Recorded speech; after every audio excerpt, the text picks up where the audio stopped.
There comes a time in every person's life when you realise it's not about doing what you are told, but doing what you know is right for you. Let us take a journey of learning and discovery with the world's most successful people who are living the life of their dreams, walking through life using their inner wisdom and being of service to others. Forget exams, grades and test scores. What is your purpose? As we let go of what we think should be and learn from our elders to gain knowledge, inspiration and a true sense of who we are. What are your dreams? Does your life have meaning? Are you living a life of significance? Let's talk with today's guest. Hello and welcome as we spend some more time together on the Learning on Fire podcast. Today I'm talking to Kate Erickson. Hi Kate, thanks for joining me and let's explore the journey of who you are. Awesome. Thanks so much for inviting me on, Mark. I'm very excited to be here and thankful for those tuning in. So, if we start with my journey, I always kind of like to say that I was brought up very traditionally in the States. I grew up in Southern California. Beautiful, beautiful place to live and very grateful to have spent most of my life there, up to this point. But when I say traditionally, I mean that, I went to school, I graduated high school, went to a good college, was kind of under the impression that I was going to be majoring in something and that whatever I majored in, that's what I would do for the rest of my life. I didn't really know what entrepreneurship was all about. And I found myself at the age of, let's say early 20s and thought, there's got to be something more. I don't believe that this is what life has to be like. And so I kind of started going exploring from there. And my journey has really taken off since that time. And tell us a little bit about sort of what your life does look like now compared to what it was from when you were growing up. Because I know, because you've been part of this amazing journey I've been on as a podcaster, but in terms of what your lifestyle looks like and how that's different, obviously, from that growing up experience. For sure. So today I live with my boyfriend and business partner, John Lee Dumas, in Puerto Rico. And we chose to make the move to Puerto Rico to kind of kick ourselves out of our comfort zone, start traveling a bit more, because now we run a fully location independent business and have the lifestyle freedom that I didn't know I dreamed of. But holy cow, I'm just really embracing it. So grateful for it, loving it every single day. And Mark, really being just really blessed that I had the opportunity to do this, because like I said, I didn't grow up knowing about entrepreneurship, but that's the road that I started following, and thank goodness I did. So it allows us to travel whenever we want, make certainly a big impact through the work that we do. We have a podcast and some online training courses, get to meet amazing, fabulous people like yourself. And it's just really a wonderful journey that we've been on. And I really think that it's a really key thing to take away from all of us listening, is that we have this sort of almost preconditioned idea of what it is that our life is going to look like, partly based on maybe our parents and our upbringing, and also based on what we're told at school. And to hear, I think, conversations with people who also had that same kind of introduction to life and their idea of how their life might look like, but then to suddenly think, there's more to it than that. But not only have that idea, but actually to speak to someone who has fully achieved that, like you say, in terms of being location free and being able to run your business from anywhere in the world and travel around and meet so many people. It really gives people a great insight to the fact that it's not just people talking about this sort of thing. It really can be done, and you're sort of living proof of that.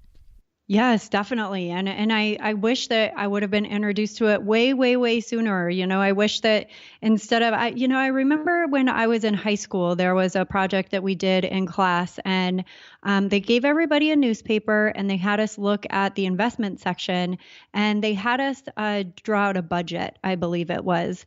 And we were able to allocate a certain amount of money to investing in, public companies, stocks, basically. And I thought then, wow, I don't understand any of this. I have no idea what we're doing. This is certainly not something that I've learned in math class before. And I thought, what a strange exercise to be doing when nobody's really ever given us background on what any of this means. So I appreciated the exercise, but wow, it would have been really cool if somebody would have said, maybe you don't have to go to college, or, maybe there's something else out there besides, the corporate world and climbing the corporate ladder. And, that's the type of stuff that hopefully these days in school, they're kind of opening up to, and, letting people know that there's choices. I guess that was the biggest thing for me is, I just thought that there was one path, and that was never a bad thing. My parents, I grew up like so supported and so loved, and there was absolutely nothing wrong with any way that I grew up. I loved it. But you don't know what you don't know. Absolutely. I think that's absolutely key. And that's really, you've just sort of epitomized really why this podcast has come to fruition. It's just that ability just to, oh, there's something else out there that it might just take my interest, or I might just hear someone say something which lights my fire a little bit, and from there anything is possible. And then, like, as we know, in the internet being the heart of everything these days, you can find any of those things that you want to look for, which I think is just absolutely fantastic. So what was valuable about your actual school experience? Definitely just learning communication styles, learning what it's like to work in a group. I would say just the camaraderie and the relationships built through, I played a lot of sports in school. So teamwork, and that was certainly, I feel, really shaped the person that I am, who I am, and how I value relationships and friendships. I also think that there's something to be said of the structure that's taught in school, the accountability of showing up where you're supposed to show up, and, following through on commitments, like having assignments due and having to follow through with that, or facing consequences. By the same token, I think that there's kind of a line to be drawn where, if you give someone the freedom to, I guess that's kind of what college is for, huh? When I went to college, it was kind of like, oh, wow, nobody's looking over my shoulder anymore and making me do this kind of stuff. I actually have to figure it out myself. And that was certainly a very valuable experience as well. So I would definitely say just communication, friendships, teamwork, kind of figuring out what it means to be around other personalities, maybe some people who have a much stronger personality than me, people who have, not as strong a personality as I do, and kind of figuring out how you fit into the world in many ways. Yeah, no, that sounds awesome, and I think definitely that idea of communication and working together, I think, is really key, and also that idea of working and the accountability.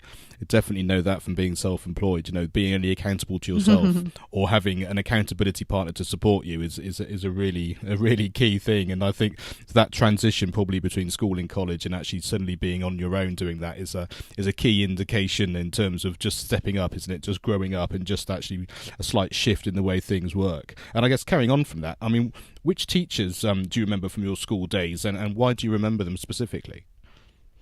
It's funny. So when I went to college, my freshman and my sophomore year, I hadn't declared a major.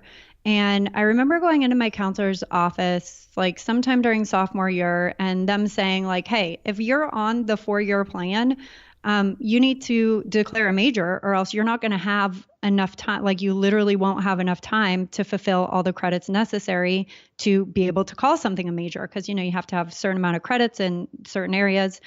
And the reason that I kept holding off on that is because I still had that thought in my mind that what I majored in was going to have such a massive impact on what I did for the rest of my life. And I didn't know what I wanted to do for the rest of my life.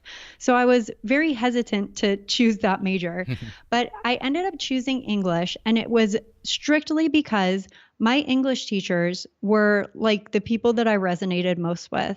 When I was in English class and like studying with those professors, they just had such a profound effect on me in terms of, I loved the idea that, gosh, I don't know. I felt like I had a couple English teachers that were just like so encouraging of what I thought, or how I interpreted literature, or why I wrote in a certain style. And other subjects weren't like that. Like in math, my teacher told me I was wrong if I didn't have the exact formula written out, right? Like that's a very black and white thing. Literature, on the other hand, how you read a text or how you review a text or how you write, that is fluid and it can be many different things. And I really liked that. Again, I just resonated with that so much. And my teachers, my English professors and my English teachers were such a huge part of that. Again, always very encouraging. And I remember one of my professors, his name was Dr. Thurber. He was a college English professor of mine. And I remember going back to him even after I graduated. And like, I just can't describe a more supportive, interested person. And that really meant a lot to me at that age because I felt really, really lost. Like I didn't know where I was headed. And for him to be there and to show interest and to support me, that was a big deal. Yeah, and I think it's that authenticity, isn't it? It goes beyond someone just trying to teach you English or maths or whatever the subject is. It's actually the idea of the story behind the person and that willing to give whatever they can to support you and whatever that happens to be. And I think that really is a key thing. And I think that's often what speaks to people as much as the words of wisdom. It's often the way that they make you feel. And I think that's a really key thing as we go through our education years. Who did you admire when you were young? I really admired my grandmother a lot. And I want to say that it's because she held like such a strength and a confidence while never acting out of like who she was. Like she was always very true to herself, never holding back, but like wasn't afraid to be herself. And I spent a lot of years in school where I did try to be somebody else because I either wanted to fit in or I didn't want people to make fun of me or for any number of reasons that you act other than the way that you are when you're growing up. And I just remember looking to my grandmother and being like, wow, she's not an extrovert.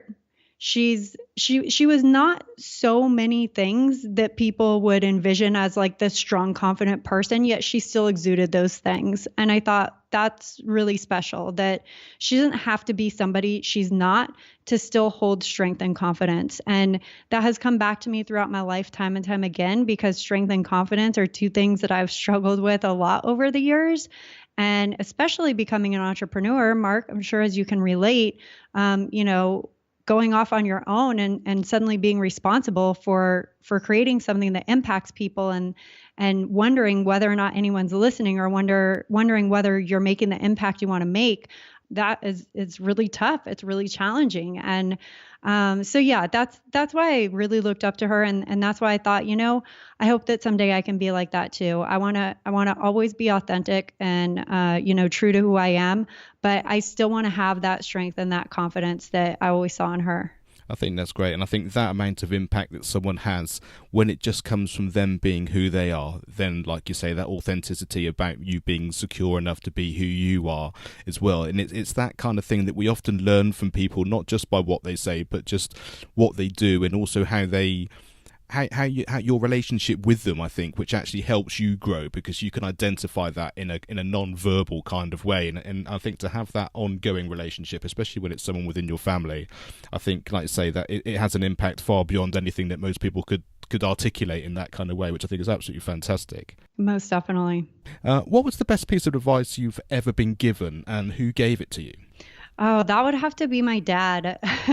I remember, so Mark, when I left my corporate job, I tried to start my own business, like completely from scratch, had no idea what I was doing. I just learned what entrepreneurship was. I went off on my own. I struggled and hustled for 6 months. It didn't work out. I didn't get any clients. I wasn't making any money. I had responsibilities. I had to go back to corporate America. And then I had the opportunity to leave corporate America again. And it was either going to be to try and pick up my business again and give it another go and really try and make that happen, or to join John, my boyfriend at the time and still, and now business partner. So you know which choice I made. But that was a really, really, really tough decision. I felt like I was caught between this really like self-doubt stage where I wanted to prove to myself and to others that I could make it work. It was embarrassing and heartbreaking that I had to go back to corporate America, that I couldn't run my own business. There was so much that I wanted in this other opportunity for John and I to become partners, to pick up on the vision that he had, which I absolutely loved. Impacting and inspiring people to become entrepreneurs. I absolutely love that. And so I remember calling my dad up and saying, Dad, I don't know what to do. Like, I'm definitely quitting my job, but I don't know if I should go it on my own and really like prove to myself that I can make this work, or join John on the team at Entrepreneurs on Fire. And he said, Kate, follow your gut. Like, whatever decision you make is going to be the right decision, because even if it doesn't work out, you're going to learn a lesson from it and you're going to be able to make a different choice from there. And like, ever since, trusting my gut is like not something that anybody has really ever said to me directly, but has impacted so much of how I make decisions now. Like, if it feels wrong in my gut, I don't do it. And it's served me over and over and over again.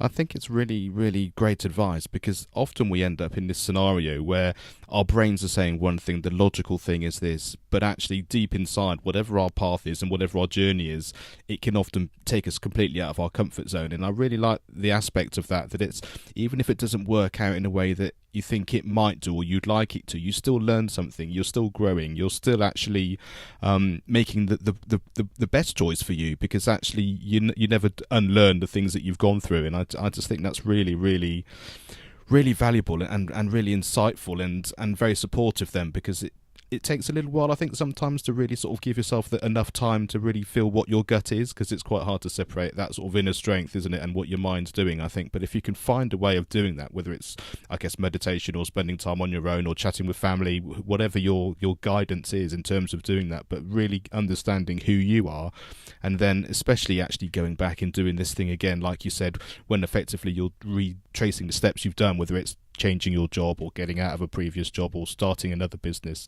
If you've obviously got those fears again about how that could impact your life again, and I just think to have the strength to go inside and then just still follow what you need, I think is the best advice you can give anyone. So I think you were very lucky to be given that at that particular time, and as I know from the outside in, it's obviously the best advice that you could have had, because since then life has been very, very successful for you. So congratulations with that. Thank you. What advice would you give your younger self? To take more chances. I lived a very small prescribed life for a really long time, because I was afraid to do something that was out of the norm. I was afraid to do something that was different than what everybody else was doing. And perhaps I would have, gotten to where I am now faster if I would have done that. I guess that's true for all of us, isn't it? Just taking us out of our comfort zone and just seeing exactly where we are and what we can do. That really does make a lot of sense. Yeah. What does your future look like? I always say that you're creating your future, and I'm sure I've heard this somewhere, and that's where I picked it up from. I'm not trying to take credit for this by any means. But you're creating your future through the actions that you take today. And so I really feel like what my future looks like is what today looks like. And the chances that I'm taking, the risks that we're taking in the business, the trips that we're planning, the travel that we do, the time we spend with our families, the time that we spend together, the time that we enjoy the outdoors, our passions, doing what we love, working hard, making an impact, the domino effect. That's what today looks like for me. And my only hope is that that's what the future will continue to look like. And I'm definitely all about preparing and planning for the future, but I also, after reading The Power of Now, probably about 8 years ago, I try to stay pretty focused in the now. I think that's such a wonderful thing, and I love the fact that it's not about it needs to look like this, it needs to be this, we're going to be here, we're going to be doing this. It's about the experience and that continuation, like I said, of now. I think is wonderful. That's a great thing for us all to remember as we move through each day, which is the one thing that we do actually have control over, which is I really, really love that idea. So what podcast, book, video, film, song, or any resource that has had the biggest impact on your life, and why? And I guess there may be more than one of those that is it's really had an impact for you. Yeah. Definitely, I mean, I just mentioned The Power of Now. I read that book at a pretty like I don't know if fragile is the right word, but I was just going through like a lot of life changes and my mindset and how I was being was very much like stuck in the past or, kind of daydreaming about the future. And after reading The Power of Now, I just couldn't help but think like, Kate, how did you not think of this before? Like, how could you not appreciate what's happening right now? Why are you obsessed with what the past looks like? Or why are you trying to dictate or just sit and dream about what the future might be like? Why not take an action today? Why not focus on what's happening right now and enjoy and embrace that? So that certainly had a big impact on me. And, I would say kind of on the time travel like aspect, not time travel, but just time. Um, I've read Essentialism probably like 5 or 6 times by Greg McKeown, and it's a really fantastic book about priority, like what the word priority actually means and how we use it so loosely to try and encompass multiple things, which kind of goes against what the word actually means, that, there should be one singular priority, not priorities. And, the idea that every time we say yes to something, we're saying no to something else, and really getting straight with how you're spending and leveraging your time. And that has certainly been a very powerful resource for me as an entrepreneur, thinking about, the 80/20 rule, what time I'm putting into my business, what time I'm putting into myself, what time I'm giving to my family and my friends. And so essentialism has also been a really great resource for me. I can really resonate with that as well, especially as I'm sort of beginning to multitask more with the podcast in my professional playing career and teaching and various things. It really splitting that time, but really being definite about how you want to do that is certainly something which is something that I'm getting to grips more, even more and more as we go through. Which so I can really identify with that one. So, what's the best way for people to find out more about you if they want to dig deeper and find out more of the Kate Erickson that we haven't quite managed to cover yet? Yeah, absolutely. Everything that we do is on our website, eofire.com. And if you go to our About page, have a little bit of background there about myself and, kind of digging deeper into some of the things we touched on today, how I kind of got to where I am right now. And of course, if anybody is so inclined to reach out to me via email, I definitely welcome that. I'm Kate at eofire.com. That's fantastic. And thank you, Kate, so much for sharing your wisdom and allowing us to learn from all your fantastic experience. Thank you very much for being on the show. Thanks so much, Mark. Thanks for listening to the Learning on Fire podcast. For more information, please visit educationonfire.com and follow the links from the homepage.